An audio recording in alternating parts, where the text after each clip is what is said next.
The way that I broke it down is this. I'm kind of looking at I'm thinking about three large categories of this whole class is looking at the cultural context of the world. And we started with history last week. So last week was just an hour and a half of history, right? Here's what happened. So tonight what I want to do is I want to get into another really big category in understanding their world. And I'm just going to use the word religion. And as we talk a little bit tonight, you'll see that's even kind of a weird word that we have to work through. But what I really want to do is I want to look at this idea of we're talking about the importance of knowing how people thought, how people behaved, what their world was like. And so we really can't skip over this idea of religion. And we're going to talk about why in a minute. And then next week, I'm going to look at more ideas that you just call like culture. So tonight's really going to focus on people who would have identified themselves as Jews or Jewish people. And I think that's important because, well, Jesus was a Jewish person, and he came to the world as the Jewish king, the Messiah, the fulfillment of everything of the story we saw last week. And all the people that he initially interacted with, 95% of them were Jewish people. It wasn't until after he left that the doors began to open to non-Jewish people. So understanding them and reading Matthew, Mark, Luke, and John and trying to make sense of what he said. And then you read Paul, and Paul was a Jewish man who had believed something changed in Jesus. How did he think? So understanding their world requires understanding them. And so we're going to talk a lot tonight about what I would just sort of quickly say is Judaism. You add an ism to it and it becomes a belief system, I guess, but look at that. And I put the word religion there in kind of like, half quotes. And here's why. In America today, or the West, or a lot of the world actually, when we say the word religion, we often aren't saying what they would have meant by it. In fact, to be really specific, the word religion didn't exist. There was no word for religion in the ancient world. The closest thing we have to it is when the New Testament says, this is pure and holy religion, but that word's a weird translation. It's not quite what he's saying. Because when we think of religion today, we have a couple of things in our own past and our own history that we have to take consideration, especially starting around the 16th, 17th century. Everything before that looked very different. Here's when you started getting the idea that religion was sort of this like personal thing, this like idea of what's in your heart. And you have the separation of church and state, like keep it in church, man.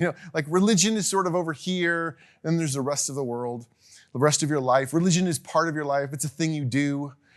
It's a thing you believe, right? What religion are you? Well, I believe X, Y, Z. That's a very common thing to say. Like we even call religion sometimes beliefs or belief systems, like the belief system of Christianity, whatever. None of those phrases or words had any meaning to Jewish people. And as we'll see in a minute, none of those phrases and words had any meaning to anybody in the ancient world. Nobody talked about belief systems. Nobody talked about sectioning off parts of your life. Nobody talked about the idea that there were some things that were spiritual and some things were physical. That concept did not exist in the ancient world. So for the Jewish people, and this is just kind of a place to start, everything was religious and everything was spiritual. And everything was physical, and everything was it was all the same. There was no distinction. These ideas of religious versus secular, or spiritual versus physical, all came much, much later. The spiritual, physical stuff came from the Greek philosophers, and religious, secular stuff really came from the European Enlightenment of the 17th, 18th century. We grew up in that. America was founded on some of that. People say America's a Christian nation. No, it's not. America is a nation bent on a separation of religious and secular ideas. I'm not complaining about that. I'm not saying it's wrong. But when we say the word religion, we have to understand we're not talking about Americans. We're not talking about how we think about it. For a Jewish person, there was no word religion because there's no category for religion.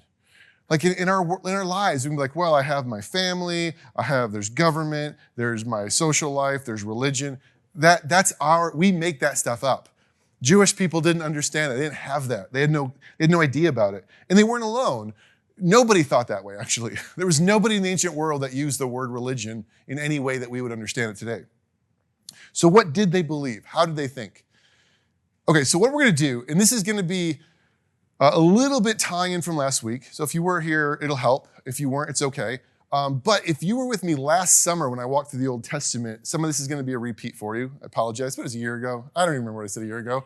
But what I want to do is first, I want to acknowledge that asking what a massive group of millions of people believed is almost impossible. If you said, what do Christians believe? It's like, well, I mean, which church on which street in which town, right? It's very hard to say this is what Christians believe. There's a lot of stuff. But if you took all the Christians of the world and said, can we find a few things? Are there a couple things that you could say, hey, you're not a Christian if you don't believe X, Y, and Z? And yes, I would say there are things. And that could be a different class. But for Jewish people, they were very divided. And by the end of tonight, you're going to see just how divided they were. They disagreed on all kinds of stuff. They didn't even agree on what you and I would call the Bible. They disagreed on tons of stuff. But I would say there were three things that every Jewish person on some level who called themselves Jewish would say, yeah, I do agree with that. Like that, these three things define us. And I'm calling them core beliefs. They wouldn't call them core beliefs. In fact, belief wasn't really a word they like to even use. I've done a whole thing, and you've maybe joined me on it, read my book, whatever. The word belief isn't even a real word in their culture. We created it in English, attaching the words give, love, be or offer, leaf, love. So something that you had a belief for in ancient English was something that your heart was committed to and that you were beholden to.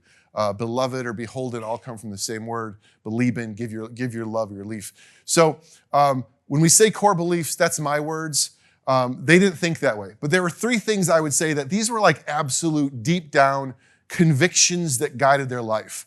And so they're not small things, they're big things. And they're big things that affected how they lived, affected their story, and definitely affected the Gospels. And when you read it, when Jesus shows up, these are things that all played a part into it. So if we can grasp these three things, make sense of them, it can help us understand reading the Bible.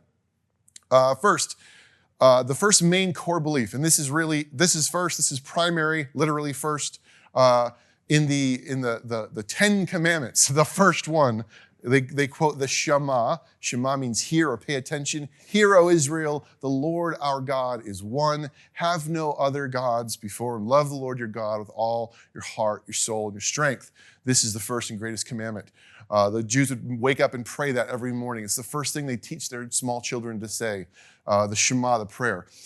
Now, monotheism, one, monothea, God, theo, one God, and I'm careful here, does not mean there is only one God, okay? That's not what it meant. I believe there's only one God, but that's not what it meant. The command in Hebrew is to worship or have or beholden to no other gods. Monotheism was, I don't know how many gods are out there, I don't care, you're only going to worship one. Now, if you go back to Exodus, where this verse shows up some 3,000 years ago, it's pretty obvious as you read the story that most of the Jewish people, maybe all of them, all the way up till, 200 or 300 BC, believed that there were probably lots of divine beings out there, but that you shouldn't honor any of them, only the one, and his name was Yahweh. So monotheism wasn't there is only one God. Monotheism was there is only one God the Jews are to worship and serve. You are to worship none other. And that was a huge, massive thing. You might hear it and think, well, yeah, whatever. I'm kind of used to that. That is life, right? But that is not the world that they were in. If you would say, like, I don't know, maybe it's just a random guess. Maybe there's 500 million people on the planet 3,000 years ago. That might be high. I don't know. You might have had 1 million people that believed this, and the other, 499 million were what we would call pagans. Pagan, the word pagan just means multiple deity. We sometimes use the word polytheist, so monotheist one, polytheist many. A pagan is a belief, paganism is a belief that there are multiple gods. So there are still many pagans in the world today. Hindu forms of Buddhism would be paganisms, whatever, any kind of Native American religions. Anytime there's lots of different gods, that's paganism. In our world today, the majority of religious people are actually monotheists, Jews, Christians, and Islam. But in their day, there was only one group of people on the entire planet. And it was a very small, little tiny group of people in one little part of the country. Monotheism was a unique idea. Instead, everyone was pagan. And paganism, and I've taught on this before in different places, essentially was the belief that the universe is made up of infinite number of gods. We don't even know how many gods. There's so many gods we don't even know. Divine beings, Elohims. And each of these gods has a role or a place in the universe. They all have something they have to do. There's gods that are in charge of the sun and the moon and the rain and all these different things. And they keep the universe and the world, the cosmos, running properly. And our job is to sort of serve them as best we can, do whatever they want, and make sure that things just run smoothly, with the ultimate goal just being sort of like harmony or getting through life a little bit. And now, this meant that what you and I think of as religion is just so different. Because, as we'll get into in a little bit, these gods didn't really communicate. They didn't tell you what they wanted you to do necessarily. It was mostly very vague. And really, your only interaction with them would be, you would really have one core priority. Your primary drive at anything you and I might call religion was simply this: how can I make them happy? How can I make these gods, these deities happy? And you might think like, well, there's thousands of them. Which one? Well, often it would depend on what you needed. So if my wife and I want to get pregnant, and I'm a Greek, I would go to the temple of Aphrodite and be like, hey, you're awesome. What do you need? What can I give you? How can I make you happy? We're kind of hoping for something. Give us grace is the word they would say. Give us charis, gratias. Give us gifts. We want something from you. If we're off to war, let's go pray to Ares or Mars. If we're looking for victory, if we're on a major sea voyage, let's pray to Poseidon before we leave, God, or Neptune, and give us safe travels, Neptune. Don't let us die. So whatever I need in the moment, I pray to that God. And there might be a God that's like specially has a temple in my town, or maybe my family has a lineage to. They're my family God. It doesn't mean I only worship one God. That would be crazy. There's all kinds of gods. So if I lived in Ephesus in the first century, I would have a special affinity for Aphrodite. She was like the patron of our city, but I still believed that Zeus was up in his thing and Hera and all the other gods. At the time of Jesus, the Romans kind of took the Greek gods, the 12 pantheon gods, and renamed them. So Zeus became Jupiter, Mars became Ares, or Ares became Mars. They kind of had all the same gods, different names, but they had just 12 like big king gods. But that didn't mean they only believed in 12. There could have been thousands of gods. You might say to yourself, well, how do I make them happy? Well, good luck. That was the tension of the ancient world. I don't know, let's make a bunch of noise, let's cut ourselves, let's sacrifice our children. I don't know, whatever we can figure out to do to make them happy so we can get something from us. But there are all kinds of them. So imagine living in that world when suddenly there's this group of people over here that say, oh, actually, no, we only worship one. Well, wait, how can you only worship one? Like, what is your God in charge of, right? How? What about all the things that you need? How can you just worship? That's crazy. If you just worship one, you're ignoring what all the others do for you. No. He alone does everything for me. What crap are you talking about? That doesn't make any sense. What's his name? Oh, his name is actually existence. What? You would have been weird. Like, who are you people? So strange. But here's the deal. It's not just weirdness. It's more than weirdness, especially for the Romans and the Greeks. Starting with Alexander, who we looked at last week, and by the time you're at Jesus, the Roman Empire believed something in their brains. They believed that they were the most powerful, awesome, dominant empire in the world. They were. The reason is because they honored Jupiter.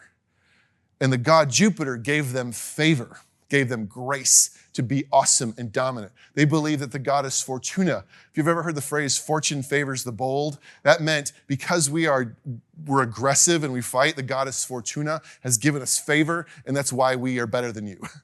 So, if making Jupiter happy and making Jupiter give us grace and favor is what makes our nation great, how do I feel about someone who tells me, don't worship Jupiter, he's not a real God? We have a problem, right? We have a problem. Now, what we know about the Jewish people, though, is by about the time you're in the New Testament, the Jewish people had kind of, I don't know the good word, they sort of like went in on themselves a little bit, and they weren't very they kept to themselves. That's the best way to say it. They had sort of like, hey, we're not trying to tell you don't worship Jupiter. We just want you to leave us alone. They had kind of come to that agreement, and the Roman Empire said, okay, it's fine. As long as you don't go around telling other people to stop worshiping Jupiter, we'll leave you alone. But then this group of Jewish people start running around saying, actually, there's one true king of the universe and all your gods are demons. You shouldn't worship any of them. Who are these people? Oh, the Jews are like, no, they're not Jews. They're some weird sect. They call themselves Christians. Ignore them. And now you have a whole problem. Welcome to the New Testament. So this is going on where the Greeks and Romans believe that anyone who threatened the gods threatened their power and their dominance. So you have this issue. So that's the first thing, monotheism. Set them apart, made them different, made them weird. Coming into last week, the other big deal was they believed that they had a covenant. Remember we looked at last week? They made an agreement with God, going back to the whole story we looked at last week. And that agreement was that God had wanted to use them and offered to bless them and give them a great nation. And in exchange, he wanted loyalty. He wanted them to worship him alone. And this meant no going to other gods, no praying to other gods, no giving honor to Jupiter, no matter what the Romans want to do to you, right? No worshiping Hera or Aphrodite, no matter what your neighbor said or your mother-in-law wants you to do, Yahweh alone.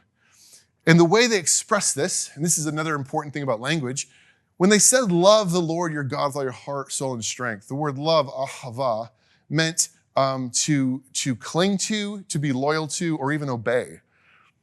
So to love God wasn't just like to have good feelings about God for these people. To love God was whatever he says goes. Like we're going to completely commit our lives to him. To love and worship him alone was to uphold this covenant. The way that I love God is to do my side of the agreement. Because I want the blessings, I'm going to give loyalty. I'm going to do what God says, whatever that is. And they had a lot of different ways of speaking this. And sometimes I'll throw these little nuggets out just to whatever. They often used a term that you might not be familiar with at all, but they used the word yoke, which is this thing that held cattle together, but you like put on your shoulders. Yoke could sort of symbolize slavery sometimes, like, you're forcing me to work. But what they said was, we take the yoke of the covenant upon ourselves. We choose to put this, like animals choosing to make themselves servants of someone that wanted to plow their field. We choose to make ourselves servants of God by the way that we love him is we take this upon ourselves. We say yes to it. We say yes to it knowing it's going to be hard. We say yes to it knowing that that what he's asking for us is going to make us weird and different, and people aren't going to like us, and life is going to be a little bit crazy. We take this upon ourselves. And so our way of saying we love him. I would surrender my right to self-rule. God, Yahweh, okay, fine, tell me what to do. I'll live how you want instead of how I want. You direct me. You're no longer free to roam and do whatever you want. There's this yoke on you now. You have accepted the yoke of the covenant. That's how they would talk about it. And later there might be discussions about, well, how heavy is that yoke? Is it like really burdensome or is it actually kind of light? Well, some religious leaders were really heavy and others were like, actually my yoke is easy and light. If you're familiar with that, I'll leave it alone. So this was the heart of the first commandment, to love God, was to take this upon yourself and say, yes, I will follow, I'll obey. But again, I know you're getting a lot of thoughts and ideas, but if this is the thing that sticks with you, it'll be good. Religion is not just beliefs. It's not culture. It's not, well, this is what my parents did, so I go to church with them on Sunday. No. Religion was, there is this one God who wants a completely different kind of life from me. And if I say yes to it, my entire life looks different. Every aspect of my life. Not just what I believe. Like, it doesn't matter what I believe. All that matters is that I do whatever he says. And he has a lot to say. And this is where we sort of hit a little bit last week. What did he have to say? They called it Torah, or law, or direction. They believed that God actually spoke to the people and told them, this is how I want you to live. This is what I expect of you. This is the way I want you to behave. And so this sort of created the framework of what it meant to be Jewish, that I am going to live my life according to what this God is telling me to do, which is in itself kind of interesting. And there's two things I want to point about this. The first is these laws, these rules, there's some weird ones. We're going to get a little bit into that. At their core, They were telling people about how to live life. They were giving direction on things like you and I might call morality or ethics. And then other things just about random stuff, about their lives and all this kind of stuff, how to behave. But they were also speaking into social issues, justice and family life and sexuality and sexual ethics. Every aspect of your life was affected by Torah. There's no part of your life that doesn't have to sort of either say, have I taken this upon my shoulders? If so, I have to say yes to all of it and do all of it, no matter what. Not just, Sunday morning or something. There's another thing too that's so interesting is because you and I, and it's hard to put yourself back there, but the more you can, the better you'll understand their world. It's so normal for you and I to think about religion as do this, do the right thing, don't do the bad thing. So for a lot of people, that's all religion is. But here's the deal. There's nothing in the ancient world, anywhere that I've read, whereby the gods were telling you to behave. The gods didn't behave. The gods were horrible, horrible beings. Zeus slept with everything that had a heartbeat. They killed each other, they stole from each other, they raped, they murdered. There was nothing in the ancient world that said the gods want me to act a certain way. The gods didn't even talk to us. We don't know what the gods want. We have this oracle over here who we kind of give weird drugs to, and she's like, oh, whatever. We don't really know what they want. No one's ever talked to the gods. We look at the bird patterns and we cut open a pig and look at its intestines. We're just trying to figure things out, but we don't really know what the gods want. But more than anything, the gods don't care about your morality or your ethics. In fact, they actually, if you want to worship Aphrodite, the best way to do it is to go sleep with a temple prostitute. You want to have slaves? Sure, do it. The gods have slaves. Murder people, whatever. When the Romans said fortune favors the bold, that word bold wasn't just I'm confident. It was, no, I conquer and enslave other nations. I'm bold. And the goddess Fortuna likes that. She likes that I'm super aggressive and dominate people. Fortuna favors people like us. That's why we're in charge. That was their mindset. The gods didn't say, don't murder, don't steal, don't lie. They didn't give a crap if you lied or stole. They lie and steal. So there was no religion that was related to ethics or living a certain way. And then these Jewish people are saying, actually, the one true God spoke to us. He doesn't want us to have sex with anyone other than our spouse. What are you talking about? He doesn't want us to say things that aren't true. Why? He wants us to love people. Love people, why? Why would you do that? That's weakness. So they have all these rules that are so contrary to the world. And even the idea is just time out, back up 1 second. What do you mean God spoke to you? What are you talking about? You saw an oracle? The crows flew in a certain direction? No, he actually talked to us. He spoke through this man Moses and wrote down what he said. He spoke our language? What are you talking about? Crazy, weird. Everything about the Jews was weird. They believed that their laws had divine origin. They weren't just wisdom. They were actually the one true God was speaking to them. So pagans had been so confused. Your God cares how you live? What do you... Wait, let me get this straight. So your God is telling you you're supposed to be nice to people? Why does your God care if you people are whack? Whatever. I don't even care. The gods are just petty. They don't care about each other. So for us, religion often speaks of morality and ethics. There's a reason for that. Because these are our roots. We are the outpouring of this.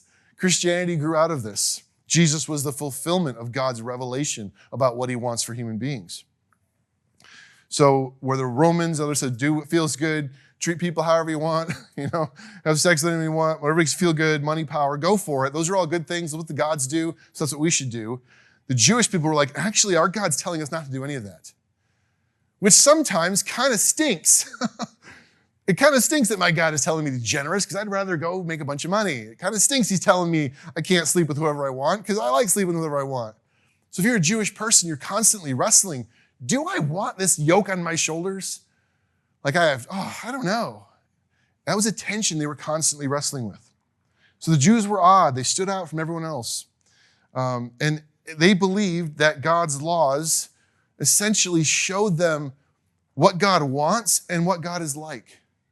Because if this God is saying, I want you to love your neighbor, well, that must be something about him. He must love the neighbor. If God's telling me he wants me to be kind and generous, maybe that means that the one true God is not an arrogant, egotistical, sex-crazed man, but actually something very different. So God is even revealing himself through Torah. And then the Jews are meant to reveal God to the world. They're like, hey, when you look at us, you're actually starting to get a picture of what the one true God is really like. He's not like the Romans. He's more like us. Does that make sense? And that was God's plan. He wanted them to live differently and let people, he would say, display my glory, which means show how something is revealed. Like, let people see what God is really like when you love your neighbor and you're kind and you're generous and you choose good things. This is why all the empires and leaders had so much trouble understanding who are these people. They're so weird. That religion was so much more than your beliefs, all this kind of stuff. It was what you did. It was how you lived your life. It was what you chose not to do, which sometimes was big in itself. And when the pagans tried to force you to do what they wanted you to do, to worship their gods. Remember last week when I talked about the Greek Antiochus who came in and killed a pig on the Jewish altar to sacrifice to Jupiter? He was saying, no, we're going to worship Jupiter because Jupiter is the one that gives us success. And the Jews were like, no, we're not doing that. We're not doing that. And it created tension all the time.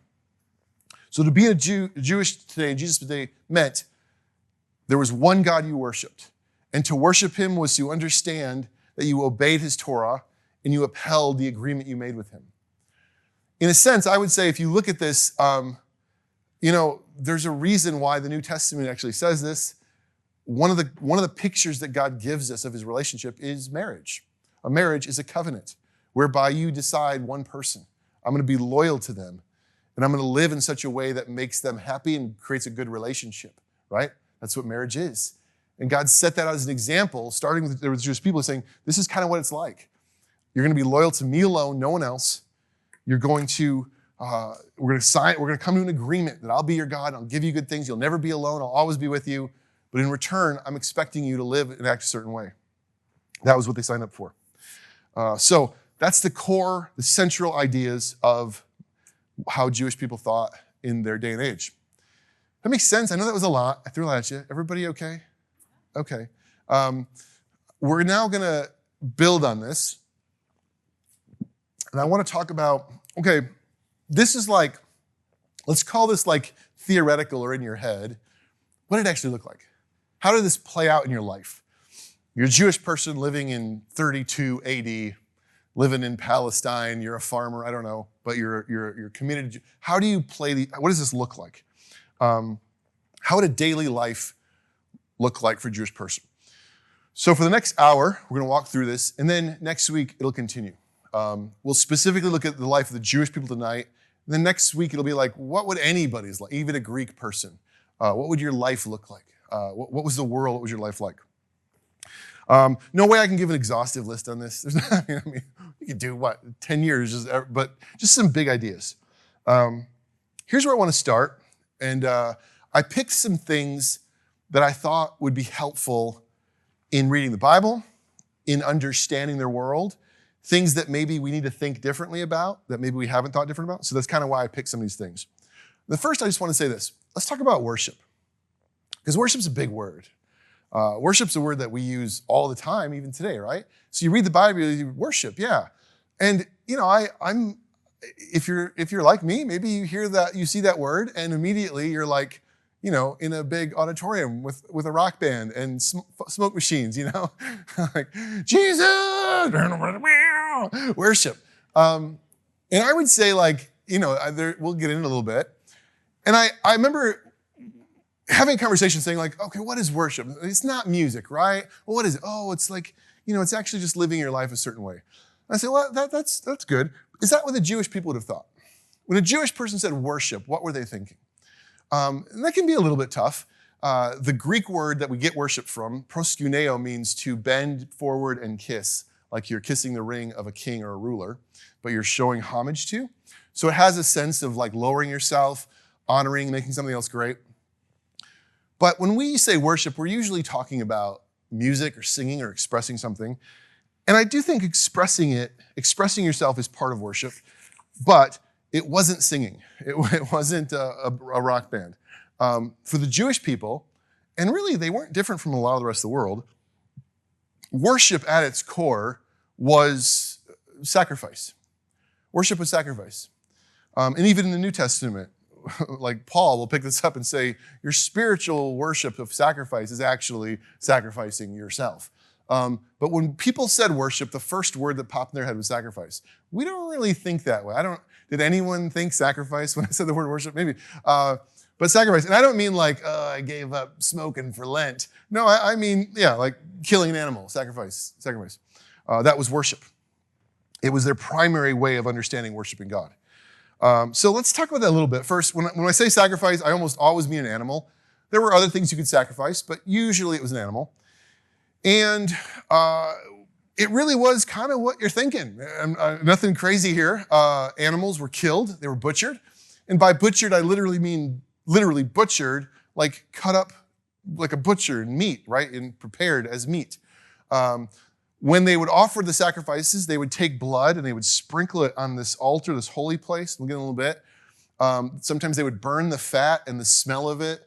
And then oftentimes, we'll talk about priests would eat some of it.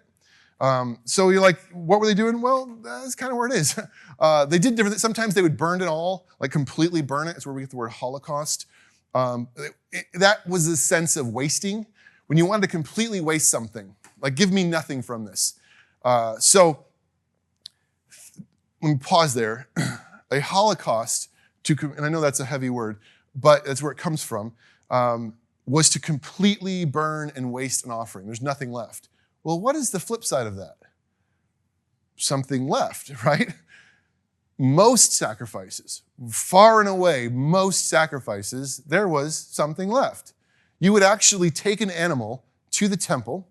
The priest who worked in the temple would kill it or let you or your son do it. They would offer the blood as a sacrifice. They would take some of the meat for themselves, and then they would literally butcher it. They would literally prepare it the way you'd think of an animal. They'd cut its throat. They'd go through the whole process. It was a very visceral moment. It'd be very bloody. You just imagine at the peak of Israel's season life, there's just probably blood everywhere in the temple. They had canals and ductwork all over getting rid of blood. Very bloody. And yeah, they would probably express things, but they'd probably sing a little bit. But I've often told Ben, I'm like, one of these days, man, we just need to put your guitar down, just bring a goat out, and let's worship, buddy. But this is what it was. It was killing. It was murder. They were killing animals. But our most common question is why, right? And let me offer a few thoughts, because I think this is kind of helpful for us.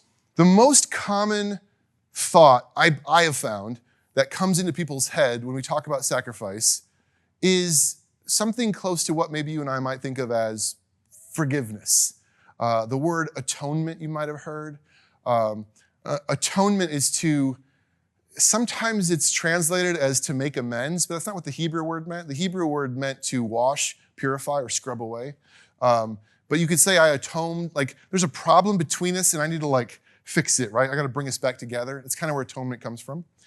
And it seems very likely that, and I teach this more in another class I do, but that there's something about the blood being part of life, that there was a seriousness to it, and the blood also represented that the holy place had to remain pure, something like that.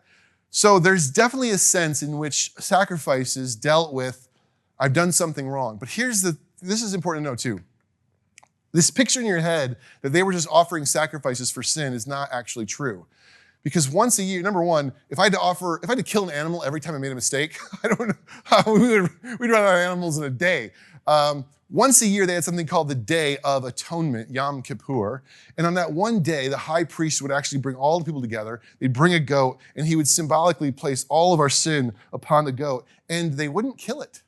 They would send it off away. They'd remove the sins as far as each of those. They just send it in the wilderness and be away from a sin, and the high priest would announce forgiveness in all the people. So if you were a Jewish person, as far as your sin or your wrongness before God, more often than not, that one day of atonement was all you needed to be forgiven.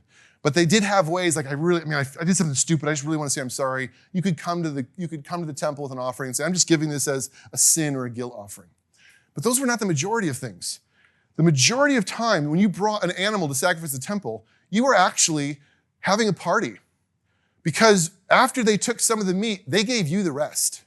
And you lived at a time and place in human history, especially if you were lower income, where you might eat meat once or twice a year. And when you did, it was a big, big deal. If you were rich, you might have had more. Poor people rarely ate meat. So if you were raising up a goat to have a celebration one day, maybe your daughter was getting married or something, you're like, we're going to eat meat at this party. Going to the temple and sacrificing an animal, you would bring back this treasure trove of great food, and you would invite the neighborhood and you would party. And they would sing and they would celebrate and they would dance and make all kinds of noises. So in many ways, I would just argue that when we talk about sacrifices, yeah, sometimes they were for sin, but more often than not, it was the people celebrating their relationship with God. This was like, hey, God, you're so important. You're so amazing. We want to sing, we want to celebrate. Like it wasn't always like this somber, like, oh, kind of. Oftentimes, I think from what we see in other sources, the scene around the temple would have been a lot of noise and singing and instruments and people being like, oh, we're going to celebrate today. Like maybe you had a great joyous occasion. Your son ran away and went and did a bunch of stupid stuff, and you thought his life was ruined. And finally, he changes his mind and he comes back and he says, no, you know what? I want to live the right way. You say, oh, praise God. Let's kill an animal and celebrate. That's sacrifice. And that's the prodigal son, in case you missed it. So they serve different purposes, but oftentimes it was worship, it was celebration, it was honoring God. And that was this idea was how they would understand living in relationship with God, celebrating, worshiping. If there's a problem, let's deal with it. Like in marriage, and you think and again, marriage is a picture. God is not asking for perfection from people any more than two people getting into marriage are asking for perfection from each other. If you get married expecting perfection from your spouse, you're already in trouble, right? The one thing you must have in a relationship is faithfulness, it's fidelity, it's loyalty, right? Perfection, you're not going to get. So just like in marriage, there has to be room for forgiveness, for, working through problems. God made a way for the Jewish people to work through their problems, to find forgiveness that needed it, but more often than not, to celebrate. And I don't want to stretch this metaphor farther than it should, but I mean, if you wanted to run the metaphor, like going to the temple maybe once or twice a year and offering a sacrifice was like a massive date night or something. Like, this is awesome. If you took your kids to the temple, what a scene that would be. Massive building, noise, and people. God is so good. Let's do this together. This is a big deal. It would be like the highlight of your year to be able to go to Jerusalem in the temple. So that was part of their life, right? That brings me then to, I would say, the temple itself.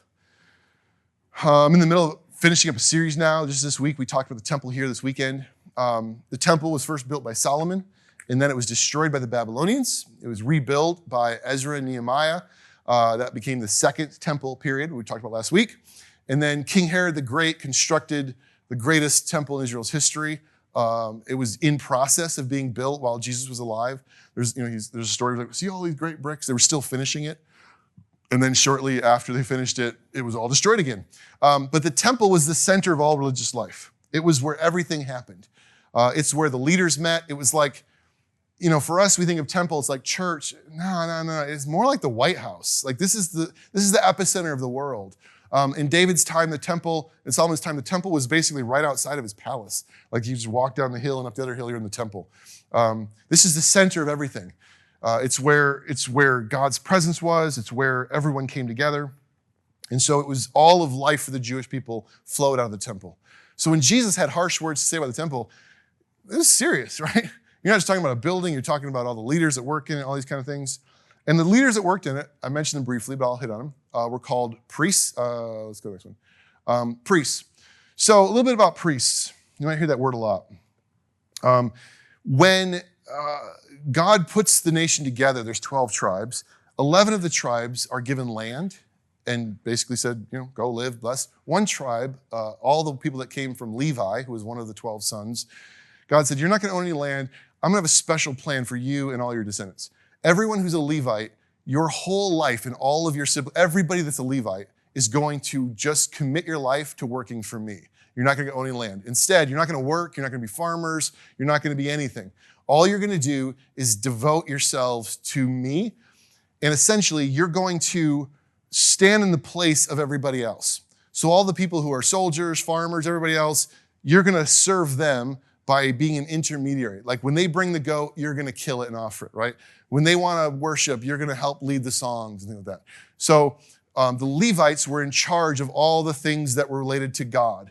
But not all Levites were priests. Only some of the Levites were priests. Priests were the ones who actually did the work in the temple. So a priest was sort of like a little bit higher. I don't know if there's a good analogy here, but maybe like no, that's a dumb analogy. I don't need that. A priest was the one who was actually killing an animal and sprinkling the blood and butchering it. But other Levites might be clean the temple. They might play music. They could be guards at the front gates. So all Levites were involved. All priests were Levites, but not all Levites were priests, right? There might be 100,000 Levites and maybe 10,000 priests. And those aren't unrealistic numbers. So the way that it would work is a priest, if you were a priest, you would serve 2 weeks a year. That was your job. And then they would actually draw lots on what you did for those 2 weeks. So you might live 20 or 30 miles away from Jerusalem, and once a year, you would get on your donkey and you would travel Jerusalem and you would live in the temple for 2 weeks and you would just work. Almost like the way a fireman goes for 4 days and just goes. You'd just be killing animals for 2 weeks. And then you'd probably go back home and do something like teach. Maybe you'd be a local person in your community that helped people, an elder of your community. People knew you were a priest, but for those 2 weeks, you put on the stuff and you actually did it. So 20 to 25 would work in the temple at one time. So you might have, I guess if you did the math, I don't know, that's about 1,000 or so. And then everyone else would just help. So a lot of blood. And they were basically butchers. Like I said, not all, the non-priestly Levites were assistants, doorkeepers. There's a psalm that says, I would rather be a doorkeeper in the house of my Lord. That was a priest saying, man, I'd rather be one of these lowly people than not be here at all. Which is funny because if you were a doorkeeper, like, that's kind of mean. Anyway, sorry. Even being a guard, like the guards of the temple were Levites because only Levites could be near it. So that's kind of how it ran. And one of the priests was appointed the high priest. And let me see. The high priest is what you think it was. You're like there's a bunch of pastors here at Rise, but we have one lead pastor. He was kind of the main guy. He had one key responsibility to enter the Holy of Holies every year. But more than that, he was kind of like the governor, I guess you might say. So after Babylon came in and wiped out the nation in 586, they were no longer a nation. If they're no longer a nation, they're no longer a king, right? Well, if there's no king, who's in charge? If you remember from last week, I talked about how the Maccabean revolt, when they defeated the Greeks and claimed their independence. Well, the priest was supposed to step in, and remember they made themselves priests, all the problems. Eventually, Rome came in and said, let's just put our own guy as a high priest, so he'll do what I want. Because the high priest really was the most respected person that everyone listened to. When you read the Gospels, Caiaphas is the high priest at the time. He sort of presides over all the meetings. He's the guy, right? He's in charge. Like, there's nobody in the Jewish world that has as much authority or influence as the high priest, because he's the top dog at the time. So that's why King Herod wanted to appoint a high priest that he liked and he could control. Because if you control the high priest, you control everything. You control the temple, you control all the people. Because even if I don't like you, even if I think you're corrupt, and even if I think you're a horrible person, there's only one temple. I don't get to go to the temple down the street. Like, I don't like your music, high priest. I'm going over here. It didn't work that way. There was one temple. If you wanted to maintain a relationship with God, you took your sacrifices to the temple in Jerusalem, even if the high priest was a corrupt, crooked, horrible human being. Which probably makes you angry, wouldn't it? It'd probably like, welcome to the first century. They were very angry. They hated it. This was a difficult time and place. So that's kind of how they ran it. By the time of Jesus, you had priests, high priests. You had other Levites who were doing other things. We'll get in a little bit. But this is kind of the religious leadership. And they didn't have a lot of political leadership because Rome was in charge, right? The governor of the city was a Roman, Pontius Pilate. So they didn't have like a political leader like we would, like a mayor or something. The high priest led the Jewish people, but he had no real authority or power. The Romans had it all. But the Romans essentially offered it to him through this puppet King Herod. It was just, the whole thing was a mess. All right, so that's a lot, isn't it? So then when you talk about the temple, you get into something that you're going to read about in the New Testament sometimes. You got to be careful with. And you talk about purity. Purity is a tough word because we often misunderstand it. Everything in the temple had to be maintained and kept a certain way, and it included sacrifices and things. And only certain people were allowed in, and only under certain conditions. So in the Old Testament, in the Torah, it gives rules about who is clean and unclean. And these rules are telling you who can and can't enter the temple and bring sacrifices. These were not moral or ethical laws. So when you're reading the Bible and it talks about clean, unclean, this kind of thing, they're not talking about sin or moral failures. They're talking about appropriate worship. Now, what we know from history, there were some people who started saying, I think these things matter more than you're letting on. Maybe part of our problem is maybe clean matters more than we thought it did. There were actually a lot of religious leaders who took the clean laws really seriously, like more seriously than the Bible ever talked about. And so when Jesus comes around and he doesn't follow those cleanly laws, they're like, you haven't washed your hands. He's like, I'm not even near the temple. What are you talking about? You sinner. He's like, let's talk about this, guys. They kind of came at Jesus because he didn't follow a lot of the clean, unclean laws. But really, he wasn't breaking the Torah. He wasn't going against it. He was just going against their overreaction to it. You didn't even know that. I'm rambling. So when you talk about the purity laws, it all dealt with the temple. It didn't deal with a person. If I'm a farmer living out in Galilee, purity laws don't mean anything to me. I'm not thinking about that. I don't care at all. This is all stuff about the priests and their role in the temple. And so when Jesus interacted with it, he often was interacting with priests or Levites or religious leaders who wanted to have these kind of arguments. But the average Jewish person didn't talk about that a lot. What did they talk about? Well, there were a few things. Number one, no matter who you were, what you did, where you lived, if you were a Jew, you were weird. Period. The reason why you were weird is because God wanted you to be weird.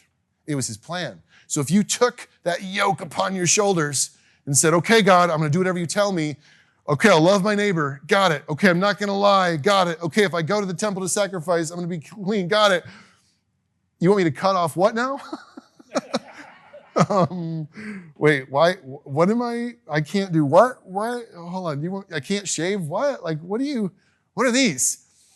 There's a part of their whole life which gets weird, and the weird is the best word. It was weird. They did weird stuff. The Torah is full of weird laws.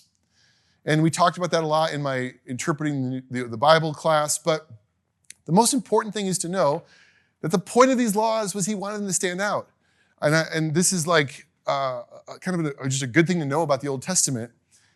If God wanted you to represent him by living a certain way, your life going well and being blessed by it, well, how do people know who you are? How do people know that you're any different than anybody else? That you're just another guy who's having a good life? So what God did was he said, actually, everybody in the entire world is going to know who you are. Then, when things are going awesome for you, it's like, oh, the people with the beards and the weirdness, man, their life looks really good. What's going on? You'll see it. You can't hide if you're a Jew. God didn't want you to hide. Jesus was talking to Jewish people. Hey, remember we were supposed to be a city on a hill? Remember nobody lights a lamp and covers it up? We were always supposed to be people that the world looked at and knew there's a Jew. And then they would see God's goodness and glory and want it. That was the plan. So if they look at you and see you and you're not expressing God's glory, well, now you're having even worse effect. And that's why God would get upset with them. Anyway, many of the laws dealt with standing out. One specific was circumcision. I don't want to get too much into this, but this is a big deal. Every male had to be circumcised. And that was when you circumcised your babies, you were making a commitment to raise them in Torah. If you converted to Judaism, which happened all the time, Judaism was attractive. People liked it, wanted to be part of it. You had to go under the knife. I don't want to get too theological because I don't actually know all the answers, but I would say one thing about circumcision is it's permanent. You can't get rid of it. Once you do it, there's no going back. Also, you and I would think well, you're wearing pants, right? One of the commands was you were not to marry a foreign woman. You're only supposed to marry Jewish women. And guess what? You can't hide this from foreign women. Also, many cultures like Greeks and others wrestled and did the bathhouses, very common male nakedness. So being circumcised made you stand out. But yeah, it was an issue. But other things that made them stand out, I would say, was the Sabbath. You and I think about taking the weekend off. We're like, yeah, of course, take the weekend off. Nobody took time off. Nobody took days off. You don't take a day off, you'll starve. So if you take an entire day off, first of all, everyone's going to notice, just like you're like, wait, why is Chick-fil-A closed? What the crap? Who are you? What are you doing? But you're also not, you're not going to compete with your competition, right? If me and this guy are both competing in our businesses and he works 7 days and I work 6, how am I going to keep up? So taking a day off was it was a huge disadvantage, and you might struggle with it. But on the other hand, what we know from history, and I enjoyed reading some of this, there were a lot of people, especially like hardworking like types, that would be like, I want to be a Jew. You guys get a day off? Why do you get a day off? Oh, actually, you know how you guys are taught that your God's created you to be slaves and just work for them? Our God actually taught us that he loves us and made us kings and wants us only to work 6 days and just chill and have fun 1 day a week. Well, my God sucks. Yours is awesome, right? That's the whole point. That's the whole point. That's what God wanted. So one thing about Sabbath from history is, yeah, you're like, oh, you're not allowed to work. That's a day off. Like, you're fun. It was like chill. Now, what was funny about the Jewish people is they would really argue about this. What does it mean not to work on the Sabbath? Like, does it mean just not go to my job? Does it mean I can't get out of bed? And they would actually go back and forth and argue, and you can take 10 steps on the Sabbath, but no more. Like, where'd you get that? I don't know. And so there was constant debate about it. People who were like really intense, like, no, to not work on the Sabbath means you need to lay in bed all day and not move a muscle. That taking out of Torah was heavy, right? That kind of Torah was a really heavy, burdensome yoke of Torah. But others would say, no. He just means don't go to work today and have fun with your family. That's a very light, easy, that kind of burden on my shoulders is kind of light. I like that. So when Jesus said, my yoke is easy, my burden is light, he was often talking like, the Sabbath wasn't made for you to be all weird about rules. It was made to show how good God is. Have fun, enjoy your day off. My yoke is easy, it's light. It's not heavy like that. So that's kind of where they're coming from. They argued about this stuff all the time. How strictly to take certain laws. But again, it was a party. They would have fun. They would celebrate. The Sabbath was a day that they would just eat tons of food. They would cook a bunch the night before and just eat all day and hang out and chill while everyone else is going to work. You were encouraged, if you were married, to on the Sabbath the night before. So like, it was just like, this is a good day for Jewish people. And it was reminding themselves that God is good. It's funny, though, how quickly we can take things that God gave us to remind us how good he is and just turn them into rules that we have to follow and be angry about, right? And that's kind of what Jesus ran into when he shows up. Which brings me to, I think, the last thing that you're probably the most familiar with. And I'm just hitting on some key ones here. They believed in studying and learning the Torah. Well, if everything about my life is I've taken Torah upon my shoulders and have to live it, I better know what it says, right? I better teach my kids. I better study it. I better read it. And so they believed that reading and studying God's word was a form of worship. Some of this began when the temple was destroyed and they couldn't go and offer sacrifices. So the rabbis would say, listen, I know you can't go to the temple, but gather together and study Torah. Wherever 3 or more of you are gathered in Torah's name, there God is. Was a common phrase of the rabbis that was later interpreted differently. But they built places called synagogues, and a synagogue or a house, is that working there? Sorry. There's a synagogue or a house of prayer was a local community center. Like there would probably be a few in Jerusalem, but really outside of Jerusalem, because people weren't going up to the temple every week. If you were far from Jerusalem, you might go once every 10 years. If you're closer, maybe you go once a year. But the synagogue was the place you'd probably go on the Sabbath. Your local priest who's off for 50 weeks a year might come and teach you Torah, read the scribes to you. A good thing to know here as well, and this might freak us out, there's been a lot of study on this recently. I read a great book about this a couple years ago. Really good evidence to suggest that literacy rates at this time of the world was around 3 to 4%. Meaning in a room like this, 2 of you could read. And they didn't have books, they had scrolls. Scrolls were huge. The scroll of Isaiah was probably 6 massive scrolls that 3 or 4 people would have to carry. And they would be stored and like to even know where to open a scroll to would take years and years of study. So people couldn't read, they didn't have the scrolls. There might be 1 scroll of Isaiah in an entire community. So you would go to the synagogue and the priest who could read, who had studied and learned, other Levites, teachers, scribes, would read it and tell you what it said, which created an interesting thing because if I'm the only one that can read it and I'm the one telling you what it says, Well, you're in a very interesting position of power, aren't you? Because now I can also interpret it for you. So it says, thou shalt not lie. Here's what that means, guys. Which now you have the very beginnings of what I do for a living, right? Here's what the Bible means, guys. Trust me, I'm a doctor. And so they would create all these, you had different schools that taught and interpreted things certain ways, just like today we have the Reformed and the Lutherans. They had all different groups of people who had different, like, who did I study under? He told me how to interpret passages this way. Some schools of thought were very heavy yokes. Some schools were very light yokes. Like, how stringent should I be? If your priest in your local town was really stringent, sucks to be you. I heard over in Galilee, he lets them do all kinds of fun stuff. Why, that was kind of the world he lived in. But you had these people called scribes. Where am I at here? Nope. Here. A scribe was a word that essentially meant, you might think like right scribe. A scribe was somebody that was literate. A scribe could actually read them. They weren't writing new books. A scribe was the one that could read and interpret it for you and tell you what it said. So teachers of the law, that's where we get the word lawyer. People that could read it, could know it, and teach it to you were called scribes, teachers, religious leaders. Matthew, Mark, Luke, John use those phrases interchangeably. But you're talking about people that this is what they did for a living.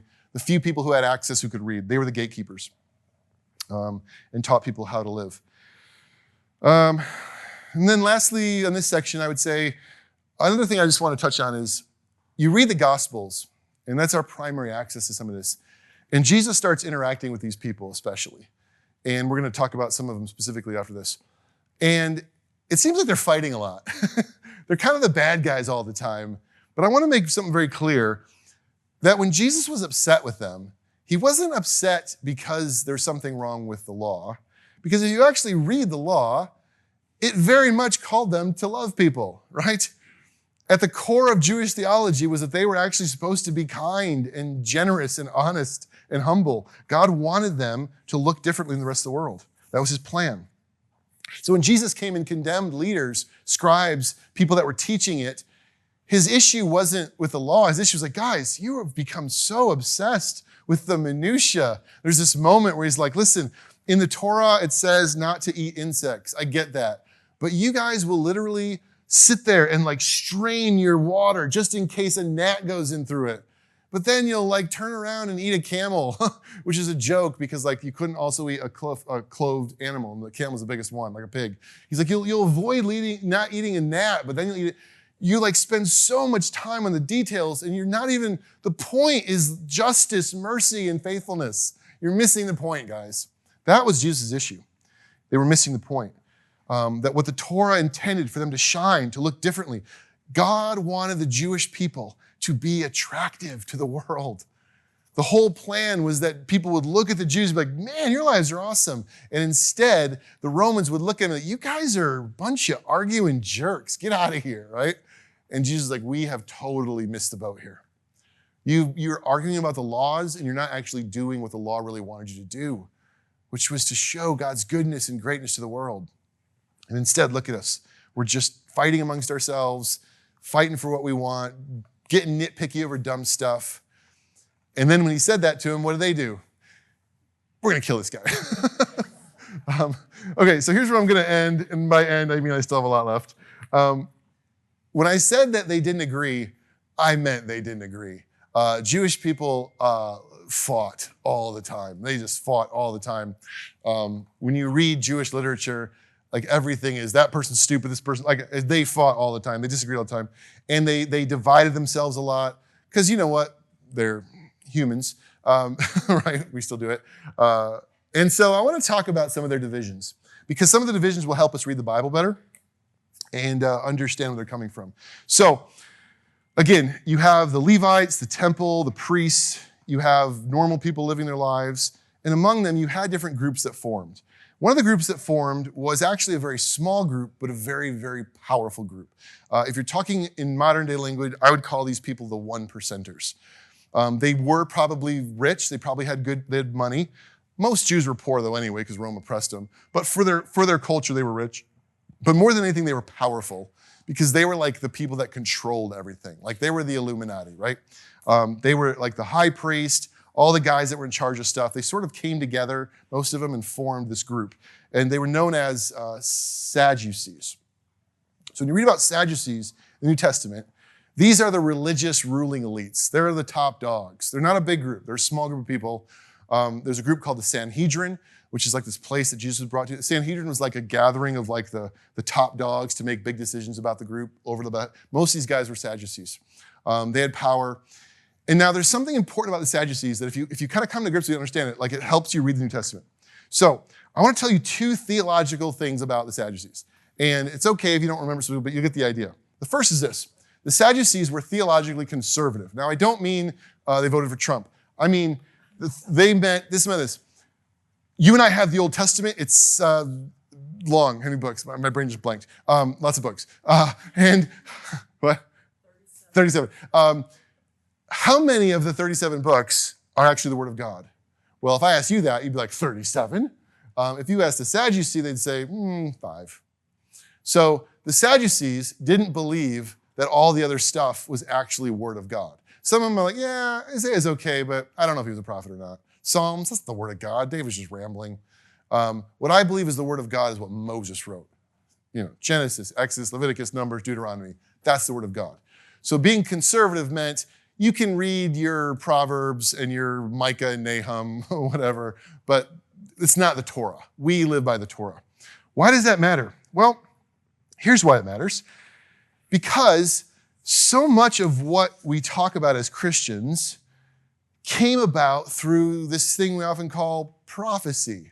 Why do we believe that a Messiah would? Where in the Torah was there a Messiah coming? Nowhere. Where in the Torah did it talk about an age to come or a future blessing? Nowhere. All the Torah said is if you fail, you get kicked out of the land. Sorry. So if you're theologically conservative, do you think a Messiah is coming? Do you think that there's going to be a future glorious age? Do you think some great thing's going to happen in the future? I don't know. I don't believe any of that stuff, right? They didn't accept it. They also had another idea that ties into it. They argued a lot about free will. Now, I don't mean free will. I missed a quote there. I don't mean free will in the sense of sometimes we're as Christians, maybe like Calvinists versus Arminian. Not that kind of. What I mean by free will is this. How much does God get involved in the world? How much does God dictate things? How many strings does he pull? The Sadducees had the opinion that God wasn't really that involved. That God kind of almost, I think like Thomas Jefferson would have been a Sadducee. Kind of like the clockmaker, he wound it up and he just let it go. And we're on our own now. Make your own decisions. The Sadducees believed we have the Torah, it guides us how to make decisions, but God is pretty much just letting us live. Whereas others were like, no. God's going to get involved. God's going to send a mighty king and fight for us, and we're going to win a great battle, and we're going to overthrow Rome. And the Sadducees are like, no, I don't think God does that. Prophecy? I don't know about prophecy, guys. Prophecy is too much control in the future. We believe in free will. All this thing about a resurrection of the dead, you think one day that God is going to resurrect you because you were faithful to him and you're going to get to live in some paradise? Yeah, whatever, man. I'm sure Isaiah said some pretty stuff, but we don't buy all that. So when it says in the New Testament that the Sadducees denied the resurrection, that's what they were like, we don't believe in all that stuff. We're not waiting for a Messiah. We don't care about that stuff. We don't want that stuff. Now, where that becomes important for them is because if you think about that and you combine it, well, if there really is no controlling thing about the future, if it's kind of just the world is what I make of it, I'm on top. Why change anything, right? I mean, Rome can make me rich. I'm running things. I'm powerful. I don't want to change anything. So if I hear a rumor that some guy's going around stirring up the rabble about some prophecy who's going to be king and wants to fight Rome, I don't want anybody fighting Rome. They're just going to get mad at us and take my nice house away. Somebody kill that guy, please. The Sadducees had no interest in hearing anything about a Messiah or Jesus. They were compromisers. They were people that, most people looked at the Sadducees like, you guys, you suck, right? You think because you're rich, you just, whatever. They didn't really like them, but they were in power and what are you going to do about it? But while the Sadducees only accepted the Torah and not all the extra stuff, they had, I don't want to call them an adversary, but it's hard to say, a very, very like opposite. Like if they were over here, there's a group over here. There's another group that believed all of it. All of it. Everything from Genesis to Malachi. We believe every word of it. And they had a controlling thought. And their controlling thought was, hey, why did Babylon destroy our country? What's the answer? We weren't faithful to Torah. We want the Messiah to come and restore us. The only way he's ever going to do that is if we quit screwing around and we all start obeying the law, right? If we can all start obeying the law, if all of us can come together and just start doing what this says, take the yoke seriously, God's going to look at us and be like, all right, they're ready. He's going to send his Messiah, and then it's going to happen, people. So the way that we're going to usher in the glorious future is we're going to be really, really serious about the law. Now, these were people that weren't in power. They had no social positions. They weren't governors. They were just random guys. Some of them might have been Levites or others. Some could probably read. They formed kind of a social pressure group. They were volunteers, whatever, but they were called Pharisees. Where'd it go? Pharisees. Pharisees were a religious group. You might think of like today, like the NRA, right? Like, or something like that. Just a group of random people that nobody elected them. They don't hold office. Kind of a pressure group. The Pharisees would go around being like, are you obeying the law? Are you obeying the law? And the reason for it was because in their minds, if we can get all of you to do the right thing, then God will finally show up. We just got to get together. So let's pressure everybody. Let's make people feel guilty. Let's make people feel bad. Let's walk around and keep an eye on everybody. So the Pharisees were these, like, I don't know, they were like the hall monitors, basically. And on the one hand, you can kind of chuckle about it. It's funny. Obviously, I don't know, if you grew up in church, the word Pharisee is like, you know, when you would go to the Christian Halloween night and you'd put your robe on, no one would be like, I'm a Pharisee. You know, right? You didn't do that. Like, Pharisees are like the bad guys. But in many ways, if you think about it, it's weird that we've labeled them the bad guys. They were the only people that were like really trying. The Sadducees weren't trying. They didn't care. The Pharisees were like, we need to obey God, people. They were absolutely passionate about trying to do what God told them to do. They weren't powerful. They weren't upper class. Some of them probably were super poor. They weren't elites. They were just normal people that wanted to see change and believed that the way to bring about change was to obey God. They were social activists. But some of them got really zealous, maybe more than others. Most of the Pharisees believed that the Sadducees were kind of corrupt. They really kind of had a slanty eye towards the temple. We got to go sacrifice, but we don't like you people. We're the true spiritual ones. We're the ones that really doing the right thing. And their most strict feature was this like strict observance of the law. Everything the law said. So when Jesus is like, you Pharisees, golly, the law says to give 10% of your crops. Like, they would grow like this, like mint, which is like this tiny little spice, and they would take a small thing and be like, 10%. God loves me, right? Like, he's like, look at you. You're like 10% of this, but you're ignoring widows and orphans. Come on, guys. Like, he wasn't mad. I'm not mad. You should do the former. I'm glad you're doing that, but I wish you wouldn't ignore the more important things. You're getting a little off. That's kind of what he came out of. So they believed in prophecy. They believed that the Messiah was going to come and that the way that they would welcome him in, the entire Old Testament was true. We're going to be resurrected if we're faithful. Even if you die before the Messiah comes, if you do everything right, if you do all the rules, if you follow them, when the Messiah comes, God is going to resurrect you from the dead and give you life again, and you're going to be able to enjoy the future with him. That's what they believed. That was the resurrection. What's cool about the Pharisees is Jesus agreed with them. He's like, actually, yeah, that's true. Not quite the way you think it's going to happen, but it's true. I am going to resurrect those who are loyal to God. But for them, it was this hyper, uncompromising observance of Torah. It would only happen if we all turn from wickedness and just do the right thing. If you've seen the TV show The Chosen, which I really love, they do such a good job of portraying Pharisees. As these guys are like, that woman is sinful. Oh, we need to stop her. And in your head, you're like, they're being judgmental. But in their minds, they're like, this is the stuff that got us in trouble. The reason our lives suck and the Romans are dominating us and we don't have any of the blessings is because of this stuff. Stop it. Stop doing this so we can have good lives. I relate to these people. I really do. I think I'd have been a Pharisee. I'd have like, come on, knock it off, guys. It's like when you're in class and you're just like, if you guys want to get out early today, you all got to be quiet. And there's some jerk in the corner making noise. You're like, shut up, I want to go home. That's the Pharisees. They need to be pressured into it so they do the right thing and we can all enjoy it. And they were also what we'd call a meritocracy. Being great as a Pharisee had nothing to do with who your parents were, how much money you had. Rising up in the ranks of Pharisees was just how smart you are, how zealous are you. And so we actually know some of this from the New Testament because Paul was a Pharisee.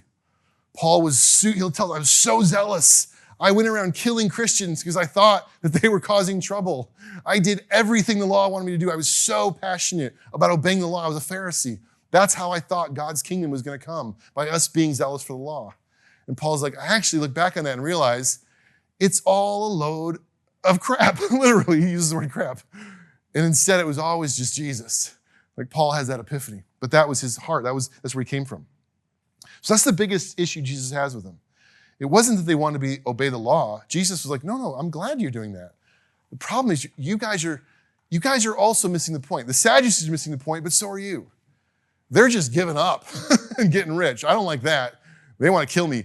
You are freaking out over the fact that I picked some stuff on the Sabbath. Like, you're really going to be mad at me that I healed somebody on the Sabbath? That's what we're going to fight about? How far you have fallen from the purpose of the law. And he's like, the purpose of all of this was to heal the sick. And that's what I just did, and you're getting mad at me.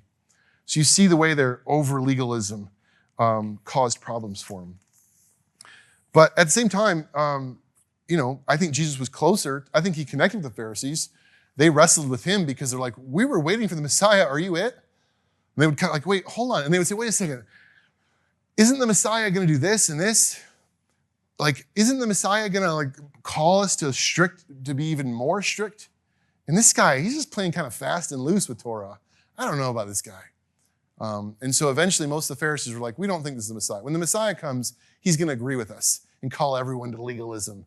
He's like just hanging out with sinners and I don't know, is that a former prostitute following around? No. No. He's not really the Messiah. He didn't fit their model.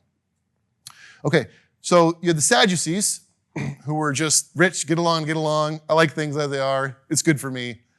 You had the Pharisees who were like, everybody shut up so we can go home. You had another group though. And I would say this group, you might be tempted to say they were less quote unquote religious. You would be completely wrong. They were just as anything you would call religious. They were passionate. They were so passionate. But they had a different perspective. If they were talking to a Pharisee, and the Pharisees like, once we all just obey the law, if we just all do the right, if you guys know the Enneagram, the Pharisees were the Enneagram ones. If we just do the right thing, if we follow all the rules, then it'll all work out well for us. There was another group of people that says, guys, listen, I appreciate that. I really appreciate that. I'm sure obeying the law is good. We're going to try to obey the law. But at the end of the day, if you want to actually make a change, don't look to the scribe over there with the pencil. Do you guys remember my boy Judas Maccabeus? You remember what his dad did when Antiochus made him sacrifice to a pig? Do you remember what he did? He pulled out a spear and he drew some Roman blood, Greek blood. So what we need to do is we need to kill us some Romans. And they were called Zealots. Zealots believed, essentially, that the way to usher in God's kingdom wasn't just by obeying the rules. It was to actually pick up a sword and make something happen. They believed that they had to work. They had to, come on, it's our responsibility. Let's take some action. When you look and read the Old Testament, here's what's funny. You try to see the world through people's eyes. When I read the Old Testament, I see a little bit of Sadducees, I guess. Ecclesiastes kind of look like Sadducees. Life is good, just enjoy yourself. I see a little bit of Pharisees, like, hey, obey the law, whatever. I see a lot of Zealots. If you just had the Old Testament, there's a whole lot of giant, kill it. Which when you're tall and everyone says kill giants, you're always like, what's the deal? I guess killing giants. Robert loves talking about killing giants. I don't get it. Where am I going? No, but the idea is this idea that part of zealousy for the Lord is actually killing. It makes kind of sense. So a zealot in modern day lingo would have saw themselves as a Robin Hood, right? I'm essentially hiding in the trees, stealing from the rich, killing Romans to give to the poor. Zealots believed the Messiah was going to come, but the Messiah was going to come and lead him into war, right? He was going to be a warrior king like David. Anyone who sympathizes with Romans, including Jewish, if you're a Jew and you sympathize with Romans, you're as bad as Romans, you're worse than Romans, so we're going to kill you. Interesting that Jesus had both a tax collector who sympathized with the Romans and a zealot join his team. Bobby talked about that in his message a couple weeks ago. So the zealots had men called Sicarii, or knife men. They would actually put knives up their sleeves, and they were basically assassins. They would just come behind you and stab you. So if you're a Jewish person, you would have lived in fear. If you were sympathizing with Rome, they might be killing you, right? So like you'd kind of be afraid, do I do it? Like I could probably make money, but I might get killed. Constant tension and strife. They were always causing problems. When you kind of read the perspective of the Romans, Jews were just rabble-rousers. They're always causing problems. It was because it was the Zealots, based on their scriptures. The other thing about Robin Hood or Zealots is, I've said this before, what you call a person like that is all about perspective, right? Because like, who is the, I forgot. Who is the bad king in Robin Hood? I don't remember. Who is it? Nottingham. He was the sheriff. Who was the king? Richard. Richard was the good guy. His brother was in charge. Why am I talking about this? Anyway, when he looked at Robin Hood, he didn't see like hero. He saw a criminal, right? Like your perspective in terms of everything. When Rome looked at zealots, they didn't see like freedom fighters. They saw terrorists. They called them brigands, robbers, or thieves. So the word thief, leste, and the verb lestes, or to cause, is often translated as stealing, thieving, or uprising, revolutionary, zealousness, depending on your perspective. If you're the little guy, Robin Hood or William Wallace, Braveheart, is a hero. If you're the big guy, he's a troublemaker, right? So these guys, it was all your perspective.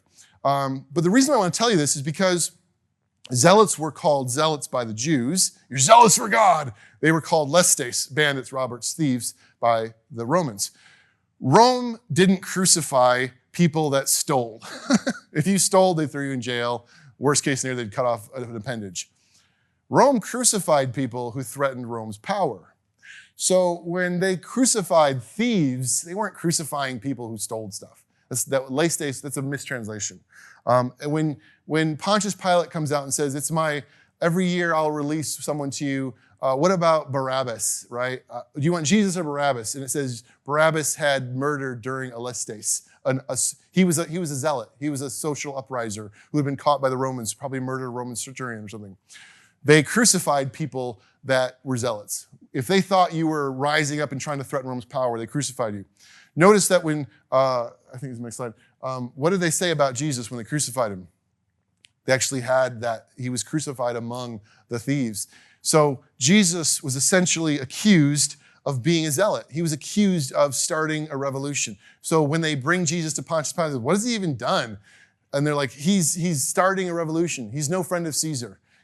All these zealots that you keep hearing about that are hiding swords and knives, he's trying to raise them up to fight against Rome. Which actually, there were people doing that. They would continue to do that.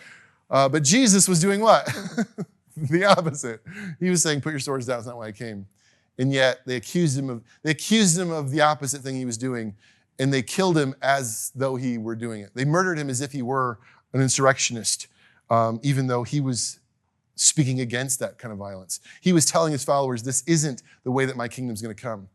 So while the Sadducees wanted nothing to do with the problems the Messiah would cause, and the Pharisees would have been like, you're not following the law the way you want to. The Zealots, man, I just think the Zealots thought, this guy, no. Love my enemies, get out of here. No, right? Where's your sword? No sword, we don't want you. They probably weren't the ones that had him crucified. Probably most likely the Sadducees were the core of that. But the Zealots would have rejected him just as much as the other three. Because turn the other cheek? What are you talking about? And you can just sort of imagine, it's so interesting when you read some of Jesus' statements and you think about the 12 men who are following him, right? One of them sitting there, probably got knives in his pocket. He's like, what? Who am I supposed to forgive? No, I'm not giving Roman anything, you know? And then there's some other guy that's probably like sitting there thinking about all the law. He's like, wait, Jesus, you're not supposed to do that. The law says, right? He talks about being generous, and one of them is really greedy. all of his things he was saying were just hitting all these people so differently, but none of them liked him, right? They all were against what he was saying. And so the Zealots believed if they died killing Romans, they would be resurrected. Some Pharisees were probably Zealots. Some Zealots were probably Pharisees. There was some overlap. But essentially, this is what Jesus steps into. When he is accused before the Romans of being a leistes, of being a zealot or a bandit, Rome basically had to act. Okay, we crucify those people because we put them up on a post and let them suffocate to death so all the other zealots can see what's going to become of you if you threaten our power. That's why it's such a public execution. They strip off your clothes to embarrass you. It's a horrible public death. And that's why they did it to Jesus, because his own people told the Romans that he was a zealot and he never was. Yeah. All right, let's kind of wrap this up. I know it's getting long. Obviously, the Zealots would kind of win out in the end, initially. I mentioned at the end of last week how about 30 years after Jesus, another man came forward and claimed to be Messiah and led a Zealot revolt and actually managed to kick Rome out.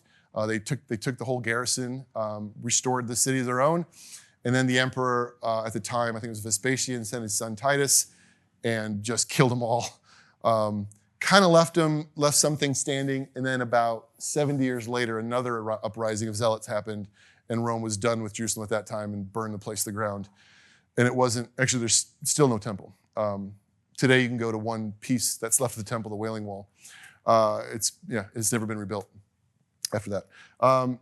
However, after the temple was destroyed, and you could no longer go anywhere to sacrifice or worship, you can't be a zealot anymore. Who are we going to fight, right? What is left? Well, what was left were basically the Pharisees. The Sadducees all lost their position. The whole country's gone now. They're scattered all over the place. The Zealots aren't fighting anymore. All that you have left are these men who have Torah and know it. So over the next 2,000 years, Judaism would become what became known as a rabbinic, a rabbi means teacher. A teacher of the law was a rabbi. All of Judaism became study and learn Torah. They don't, even today, they don't offer sacrifices, but they still study Torah. And some of them who are the conservative ones think that's just what it means to be Jewish. Others are still waiting for their Messiah to come. So that's where we're at with that. Then you also just had, I would say, the average person. So you can get it in your head that everybody is doing this. It's like, really? No. I mean, the average person is waking up in the morning, building something out of wood and trying to buy food, right? That's the average person. The average person believed in one God. They prayed the Shema. They'd go to synagogue. They'd go to temple once a year, and they just live their life. We kind of know from factions that most of the lower class people sided with the Pharisees and the Zealots. And if you're more of an upper class, you've sided with the Sadducees. Go figure, right? But if you're just going through life, you're just trying to get by.